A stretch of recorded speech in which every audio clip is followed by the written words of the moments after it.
Long time ఉండడం చాలా కష్టం అండి. ఎందుకంటే అది నేను మీకు చాలాసార్లు వీడియోలు చెప్పాను, లాంగ్ టైం ఉంటే డబ్బులు బాగా వస్తాయని. కానీ నేనుంటే నాకు తెలుస్తుంది ఆ బాధ ఏందో. సో నాకు చాలా కష్టంగా ఉంది. ఎందుకంటే 3 సార్లు నా ప్రాఫిట్ పోయింది. ఆ 3 సార్లు ప్రాఫిట్ లెక్కేసుకుంటే నేను కరెక్ట్గా నాకు అనిపించింది, నా మైండ్లో కనిపించింది చేసి ఉంటే 1,30,000 1,10,000 లాభం వచ్చేది. చేయలేకపోయాను.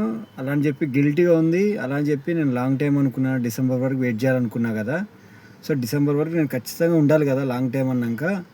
ఇప్పుడు ఎందుకు ఈ చిన్న చిన్న ప్రాఫిట్కి ఇట్లా అవుతున్నావు అని అనిపిస్తుంది. కానీ కళ్ళ ముందు ప్రాఫిట్ పడుతుందని తెలిసి కూడా ప్రాఫిట్ పోగొట్టుకోవడం ఏంది పిచ్చోడ్లాగా అని మన మైండ్లో ఇలా అనిపిస్తుంది.